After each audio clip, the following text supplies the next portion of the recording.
बोलो प्राणनाथ प्यारे की जय। वंदो सतगुरु चरण को, करधनि प्रेम प्रणाम। अशुभ हरण मंगल करण धनि देव चंद्र जी नाम। श्री प्राणनाथ निज मूलपति, श्री महराज सुनाम। तेज कुंवर श्यामा जुगल को, पल पल करू प्रणाम। तनि जी मारा पल पल करू प्रणाम। बोलो श्री प्राणनाथ प्यारे की जय। चर्चा प्रारंभ होत है,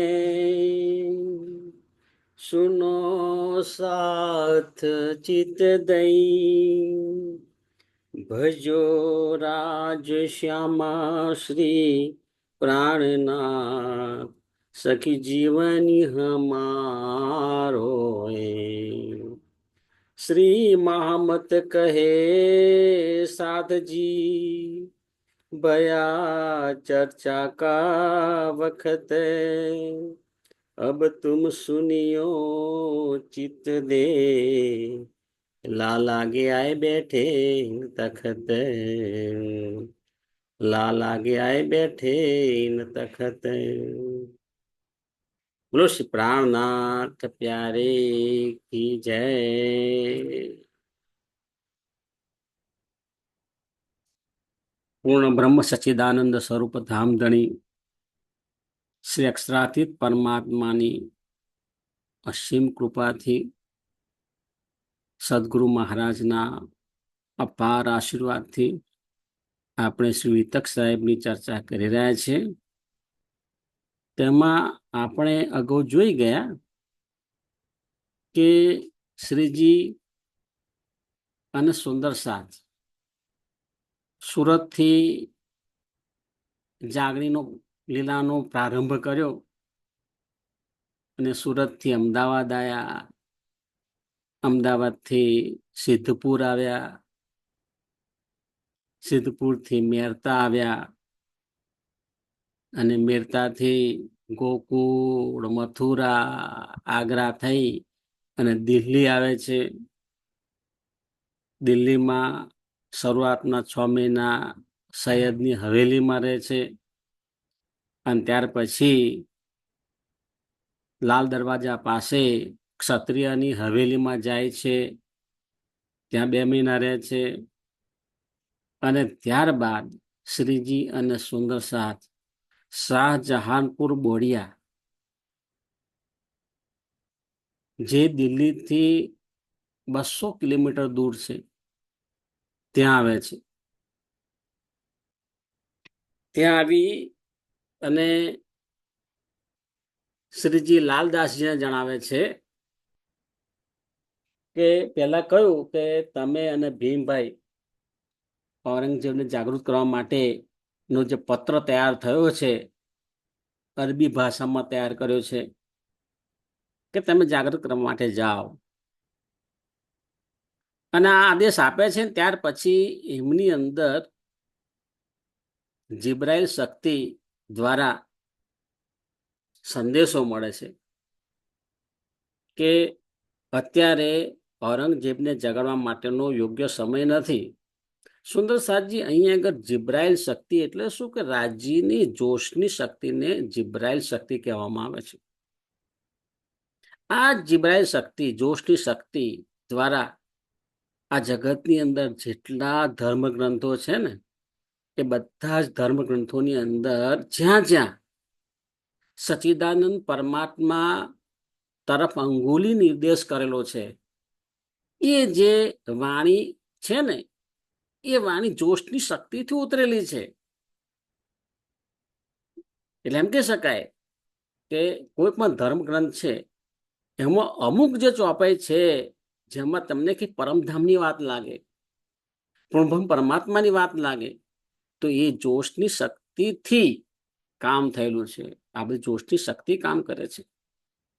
તો આવો જે સંદેશો છે ને એ જોશની શક્તિ શ્રીજીને આપે છે. અગાઉ પણ આપણે વિતકમાં જોઈ ગયા માવજીભાઈનો પ્રસંગ કે માવજીભાઈ શ્રીજી પ્રત્યે રિસાઈ ગયા હતા, ચર્ચામાં ગયા નહીં, રાત્રે પોતાની દુકાનમાં સૂઈ ગયા, અને આ જોશની શક્તિ તમાચો મારે છે. અને ખરેખર એમને તમાચો લાગ્યો પણ ખરો, અને અરીસામાં જોયું ને 4 આગળ પડી ગયેલા હતા. સુંદર સાજી, આ જોશની શક્તિ દેખાતી નથી પણ કામ કરે છે. એટલે જ કહેવાનું કે કોઈ પણ સુંદર સાથ હોય એનું દિલ દુભાવવાનું નહીં. કેમ? શ્યામાજી નાંગ હો સુંદર સાથ, અને એ જે સુંદર સાથ નું આપણે દિલ દુભાઈએ, એને અંધકારમાં રાખીએ, તો શ્રીજી શું કરે? એ જે જોશની શક્તિ છે એનો તમાચો, માયાનો તમાચો પડે, અને એ તમાચા જે પડે છે ને એમાં સમજવાનું કે ના, મારે હવે સીધા રસ્તે જવાની જરૂર છે. તો આ જીવનની અંદર પણ જે સુંદર સાથ છે, જે જાગરણનું કાર્ય કર્યા છે, એમને સુરક્ષા માટે અસરાફીલ, જબ્રાઈલ, આ બંને શક્તિઓ બે બાજુ લાઠીની જેમ સુરક્ષા આપી રહી છે. તો અહીંયા આગળ જુઓ, અહીં પણ શ્રીજીને આ જોશની શક્તિ સંદેશો આપે છે કે અત્યારે ઔરંગઝેબને જગાવવાનો યોગ્ય સમય નથી. એટલે એનો મેસેજ કોના દ્વારા મોકલે છે? કાનજીભાઈ મારફતે. કાનજીભાઈને પાછળ પાછળ મોકલે છે, અને કાનજીભાઈ લાલદાસજીને જણાવે છે કે ભાઈ અત્યારે શ્રીજી ના પાડે છે, અત્યારે ઔરંગઝેબને જગાડવાનો યોગ્ય સમય નથી. અને એવું કહ્યું છે કે હું ત્યાં આવીશ, અને જેવી પરિસ્થિતિ હશે તે અનુસાર આપણે વિચાર કરીને નિર્ણય લઈશું, અને તે પ્રમાણે જાગરણનું કાર્ય કરવામાં આવશે. જો સુંદર સાજી, આ વાણીની એક એક ઘટના કેવી જીવંત લાગે છે.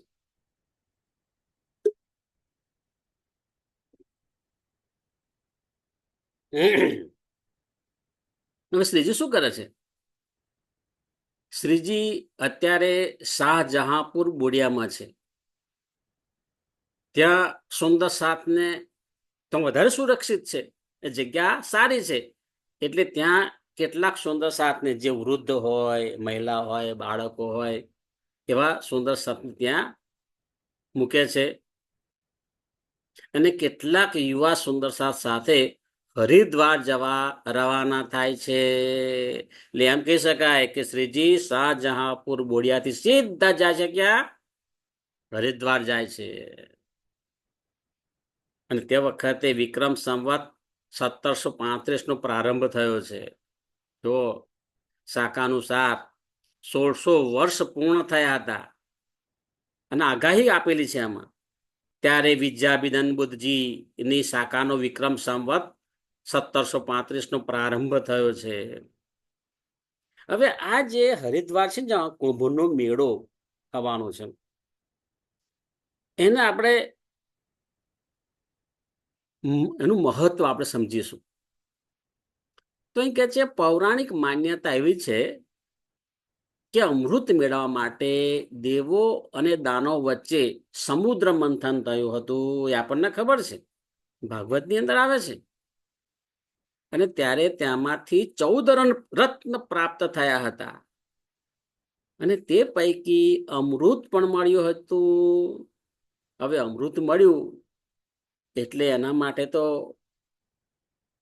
દોડા દોડી થઈ ગઈ દેવો અને દાનવો વચ્ચે. દેવો અમૃતનું પાત્ર લઈને ત્યાંથી જાય છે, અને તે વખતે ભારતના 4 સ્થાનની અંદર અમૃતના બિંદુ પડે છે. જો એનું ઐતિહાસિક મહત્વ સુંદર સાજી કેટલું મહત્વનું છે કે ભારતના 4 સ્થાનોમાં એ અમૃતનું બિંદુ જમીન પર પડ્યું. અને એ 4 સ્થાન કયા કયા છે? હરિદ્વાર, પ્રયાગ, ઉજ્જૈન અને નાસિક. એટલે અત્યારે પણ ત્યાં કુંભ મેળો ભરાય છે. દર 12 વર્ષે એક જગ્યાએ કુંભ મેળો આવે, એમ સમજવાનું છે ને. દર 12 વર્ષે જે સ્થાને કુંભ મેળાનું આયોજન થાય છે, તો એમ કહી શકાય 12 વર્ષે 4 સ્થાન બદલાય. એટલે આમ તો કુંભ મેળો દર 4 વર્ષે થાય, પણ સ્થાન બદલાય. જેમ કે હરિદ્વારમાં કુંભ મેળો થયો, ત્યાર પછી 4 વર્ષ પછી પ્રયાગરાજ આવે, પછી ઉજ્જૈન આવે, પછી નાસિક, અને ત્યાર પછી હરિદ્વાર. તો એમ કહેવા માંગે છે, આ તીર્થસ્થાનમાં શ્રદ્ધાળુઓ સ્નાન કરીને ધન્યતા અનુભવે છે. અહીં એ વાત પણ સમજવાની છે કે દેવ દેવતાઓને આ પાછી વાત તારતમ વાણીની આવી હો. દેવી દેવતાઓ અમૃતપાન કરીને સ્વર્ગમાં રહે છે. હા, એમને તો અમૃતપાન કર્યું હતું, પણ છેવટે રહ્યા ક્યાં? સ્વર્ગમાં. પણ એમને સ્વર્ગ મળ્યું, સ્વર્ગમાં રહે છે, સ્વર્ગનું સુખ મેળવે છે. પરંતુ સ્વર્ગનો મહાપ્રલયમાં લય થાય છે. તેથી અખંડ મુક્તિ કઈ રીતે કહેવાય? ન કહેવાય. અહીં આગળ તારતમ વાણી આવી. અખંડ મુક્તિ સ્વર્ગમાં નથી. તેના અનુસંધાનમાં અર્જુવેદમાં બોધ મળે છે કે પરાવિદ્યાનું જ્ઞાન પ્રાપ્ત કરવાથી ભવસાગરમાંના બંધનમાંથી મુક્તિ મળે છે. જો વેદોની અંદર પણ સમજાવ્યું છે કે પરાવિદ્યા એટલે 14 લોકના બ્રહ્માંડથી પરે જે જ્ઞાન છે, એ પરાવિદ્યાનું જ્ઞાન પ્રાપ્ત કરવું પડે, તો જ આ ભવસાગરના બંધનમાંથી મુક્તિ મળે. હવે તે જ્ઞાન રૂપી અમૃત રસ લેવાનો લાભ લેવાનું જણાવે છે. વેદોની અંદર આ કયું છે, બરાબર. હવે સુંદર સાજી એ વર્ષો પહેલા 4 જગ્યાએ અમૃત બિંદુ પડ્યું. હવે ત્યાં કુંભનો મેળો પણ ઉજવાય છે, બધા સ્નાન પણ કરે છે, અને એમાં પણ ચર્ચા ચર્ચી હોય કે પહેલા સ્નાન કોણ કરે. પણ ખરેખર વેદો કોને કે છે? અમૃત રસ એને નથી કયો, જ્ઞાનરૂપી અમૃત રસની વાત છે. જ્ઞાનરૂપી અમૃત રસ લેવાની વાત કરે છે, એનાથી અખંડ મુક્તિ મળે. હવે અહીં હરિદ્વારના મેળામાં બધા જ આવ્યા છે. 4 વર્ણ, બ્રાહ્મણ, ક્ષત્રિય, વૈશ્ય, શૂદ્ર, 4 આશ્રમના, 4 આશ્રમ, બ્રહ્મચર્ય, ગૃહસ્થ, વાનપ્રસ્થ, સંન્યાસ, આ બધા પધાર્યા છે. શ્રીજી હરિદ્વારના કુંભ મેળામાં આવેલ સંતજનોને નિજાનંદ સંપ્રદાય વિશે માહિતી આપશે. બરાબર, બધું જોઈશું, આપણે ઊંડાણમાં જોવાનું છે.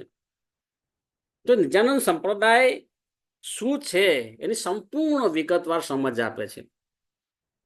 પણ એ પહેલા શ્રીજી બધાની વાત શાંતિથી સાંભળે છે. એવું નથી કે પહેલા હું મારી વાત કહું, ના, બધાની વાત સાંભળે છે.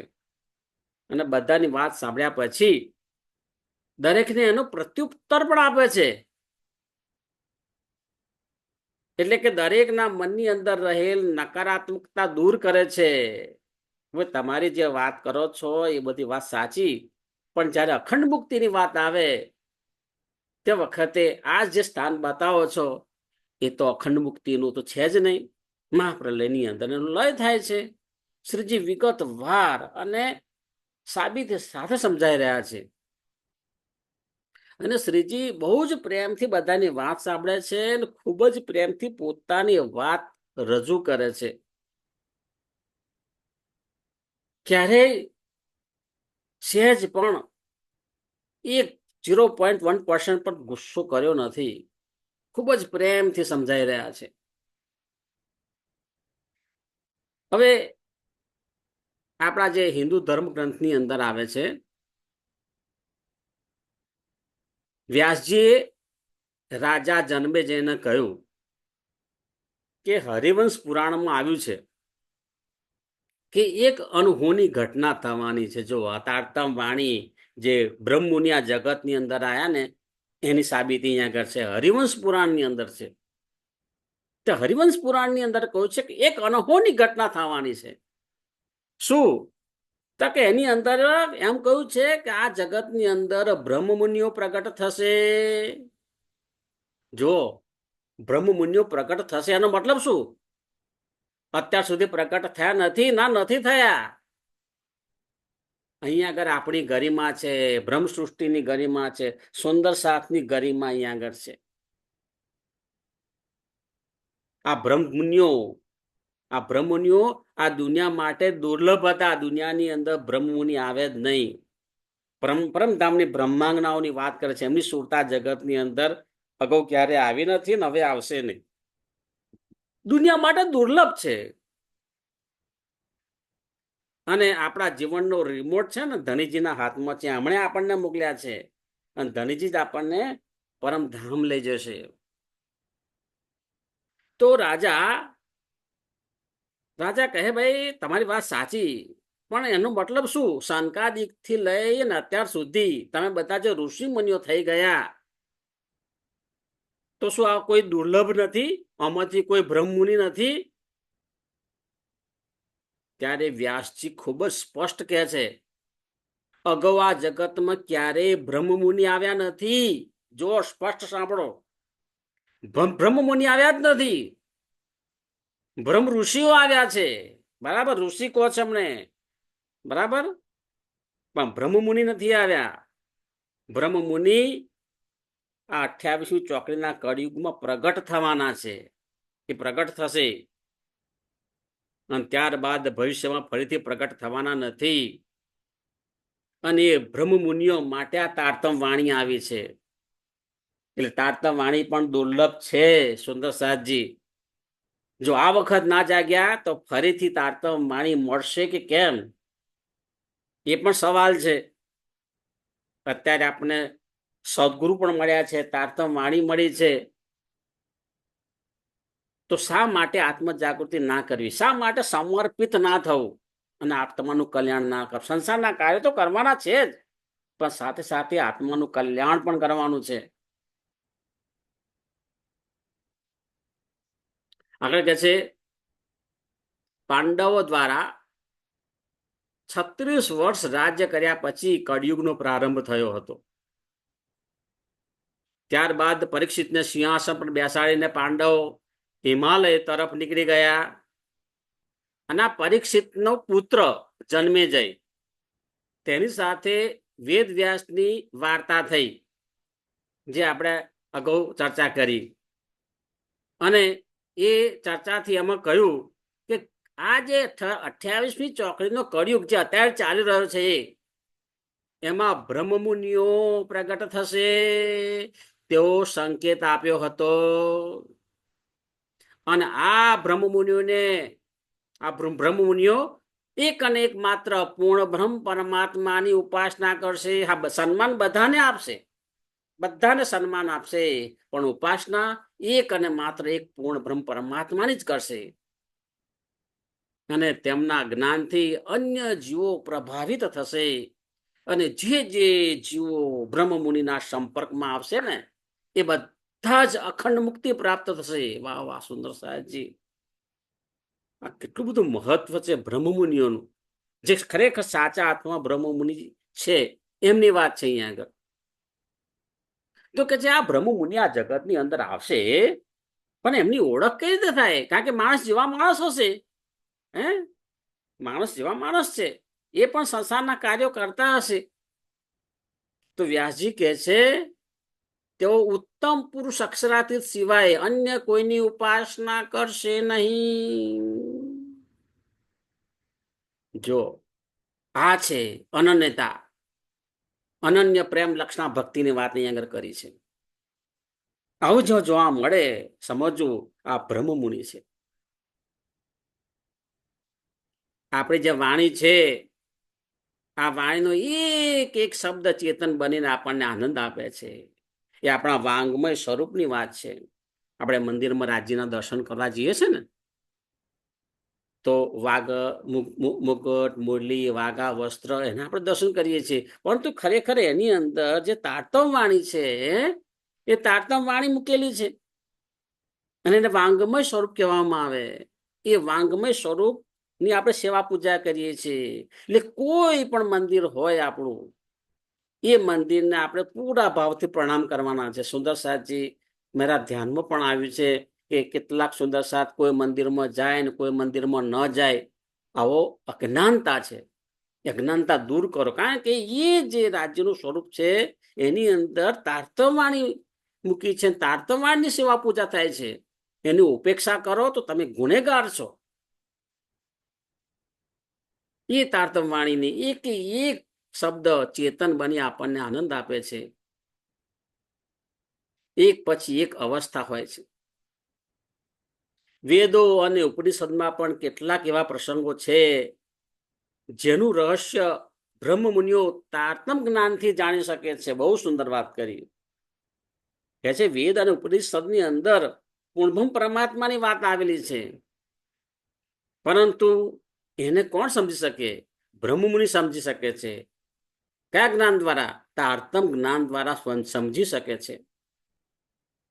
આપણે દરેક ધર્મગ્રંથ અને દેવી દેવતાઓનું સન્માન કરીએ છીએ, પરંતુ તારતમ વાણીને પ્રેમ કરીએ છીએ.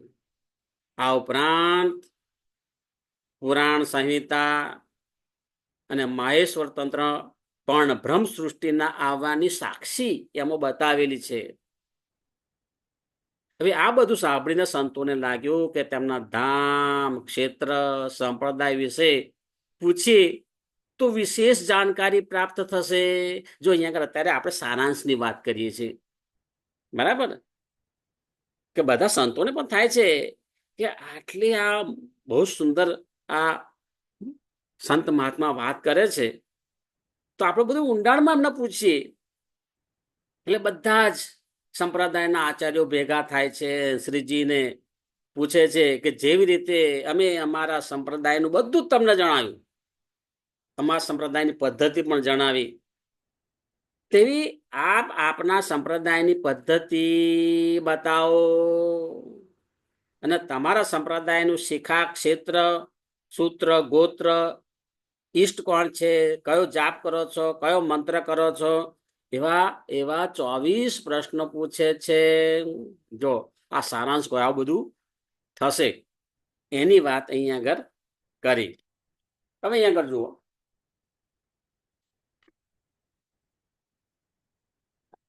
અહીંયા આગળ ચિત્રની અંદર બતાવ્યું છે વિક્રમ સંવત 1735માં શ્રીજી હરિદ્વાર આવ્યા છે. જો આ શ્રીજી છે સ્વામી શ્રી પ્રાણનાથજી, અને એમની સાથે આ સુંદર સાથનો સમૂહ છે.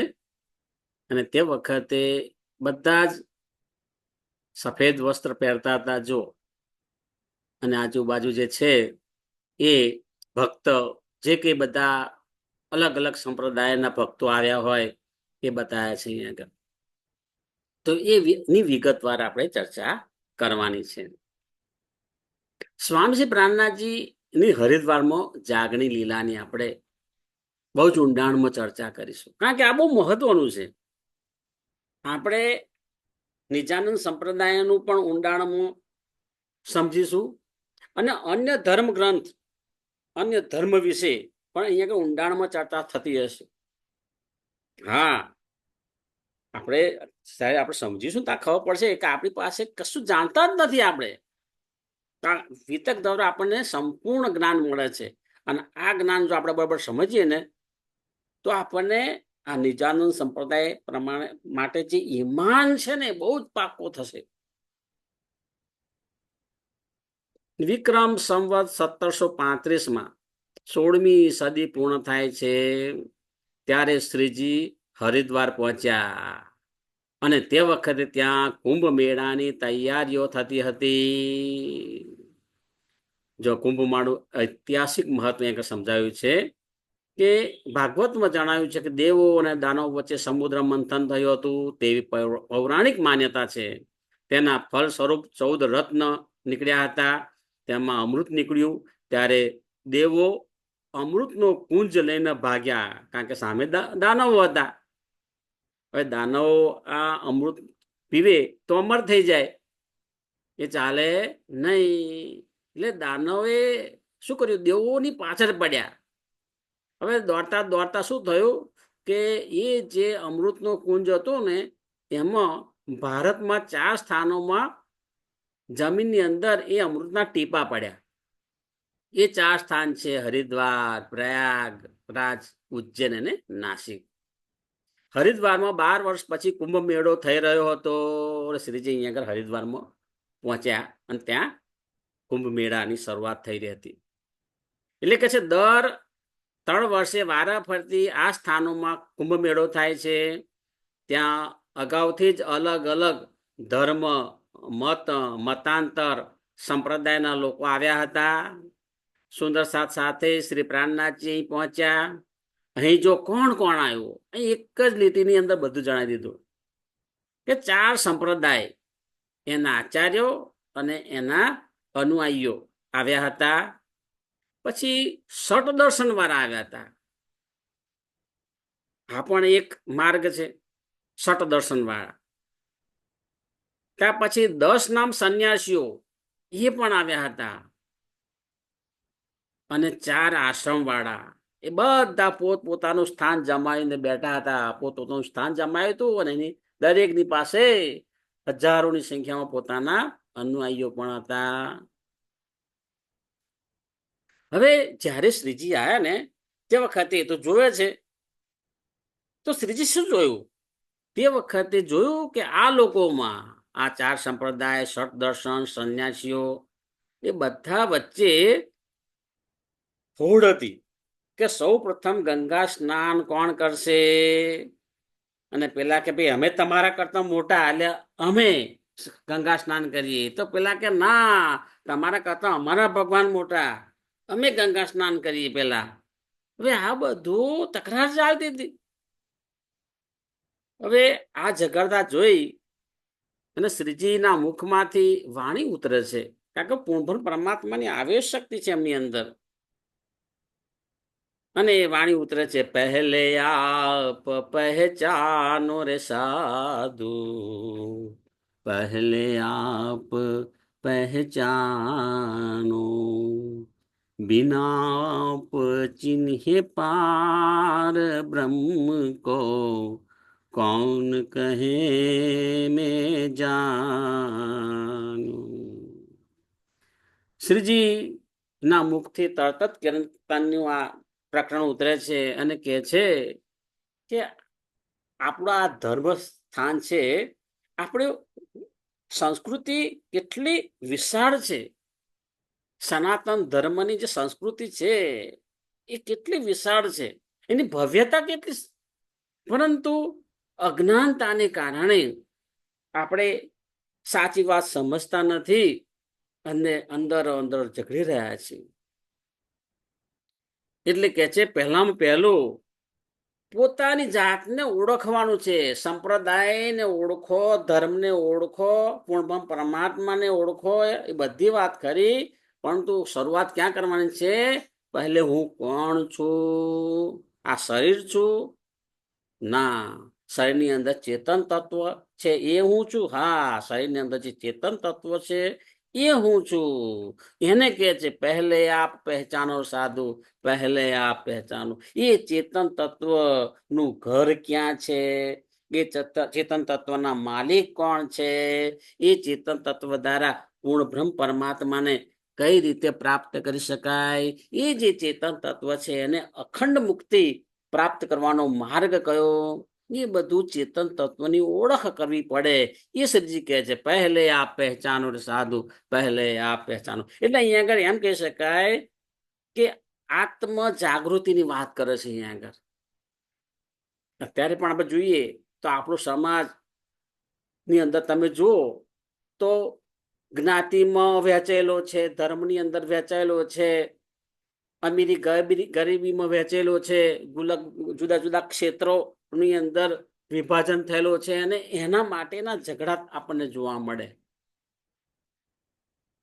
આપણા દેશની અંદર 80 કરોડથી વધુ હિન્દુ સનાતની ધર્મના આ લોકો છે, પણ તેમ છતાં પણ આપણે જોઈએ છે કે આપણે વહેંચાઈ ગયા છે. અને વહેંચાઈ ગયા છે એટલે શું થાય છે?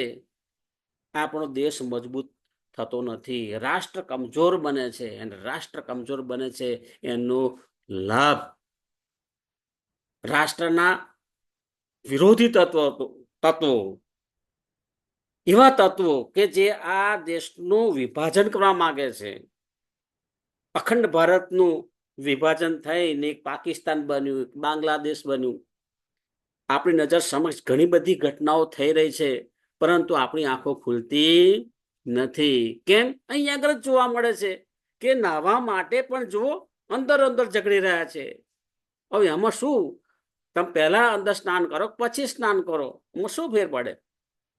પણ અહીંથી શ્રીજીને ખબર પડી કે અહીંયા આગળ બધા છે બાહ્ય આડંબર જોવા મળે છે, આત્મજ્ઞાનનો પૂરેપૂરો અભાવ છે. સાચો ધર્મ કોને કહેવાય એની સમજ નથી. એટલે આ વાણી ઉતરે છે, પહેલે આપ પહેચાનો રે સાધુ, પહેલે આપ પહેચાનો, बिनाप चिन्हे पार ब्रह्म को, कौन કહે મેં જાણ્યું. હવે શ્રીજી હરિદ્વારની અંદર પ્રવેશ લઈ લીધો છે, અને પ્રવેશ કર્યા પછી સૌ પ્રથમ આ 4 સંપ્રદાયના જે આચાર્યો છે એમની સાથે ચર્ચા કરશે. ત્યાર પછી ષટ દર્શન વાળા જે આચાર્યો છે એમની સાથે ચર્ચા કરશે. 10 નામ સંન્યાસીઓ છે એમની સાથે ચર્ચા કરશે, અને 4 આશ્રમ વાળા પણ એમની સાથે ચર્ચા કરશે. દરેક જણ પોતાના સંપ્રદાયની પૂરી વિગત આપે છે, સમજાવે છે, અને એ બધાને પૂરેપૂરી રીતે સાંભળ્યા પછી શ્રીજી દરેકને એક જ સવાલ કરે છે કે તમે તમારા જે ઈષ્ટદેવ છે એ ઈષ્ટદેવ તમે 14 લોકના બ્રહ્માંડની અંદર બતાવો છો, પરંતુ મહાપ્રલયની અંદર 14 લોકના બ્રહ્માંડનો લય થાય છે, તો પછી અખંડ મુક્તિ કઈ રીતે પ્રાપ્ત થશે? એટલે છેલ્લે સારાંશમાં શું આવશે કે દરેક 14 લોકના બ્રહ્માંડની અંદર જ ગોળ ગોળ ફરે છે. 14 લોકના બ્રહ્માંડથી પરે જે પરાજ્ઞાન છે, જેને આપણે કહીએ બેહદ મંડળ, અક્ષર બ્રહ્મનું જે ચતુસ્થ અંતસ્કરણ, અવ્યાકૃત બ્રહ્મ, સબલિક બ્રહ્મ, કેવલ બ્રહ્મ, સત સ્વરૂપ, એને બેહદ મંડળ કહેવામાં આવે. બરાબર? એ બેહદ મંડળથી પરે જે પરમધામ છે એ સચ્ચિદાનંદ અક્ષરથી પરમાત્માની ઓળખ કરીએ, એમનો તારતમ મંત્રનો જાપ કરીએ, એમને યાદ કરીએ, એમનું ચિંતવન કરીએ, તો જ આ જગતની અંદર આપણે આયા છે એનું સાર્થક ગણાય, અને આપણું જે ચેતન તત્વ છે એને અખંડ મુક્તિ મળે. તો એ આપણે જોઈશું નેક્સ્ટ ટાઈમ. બોલો શ્રી પ્રાણનાથ પ્યારે કી જય, સદગુરુ મહારાજ કી જય, કૃષ્ણ કનૈયા લાલ કી જય. પ્રણામ સુંદર સાજી, સુંદર સાજીના ચરણો મારા કોટાન કોટી પ્રણામે.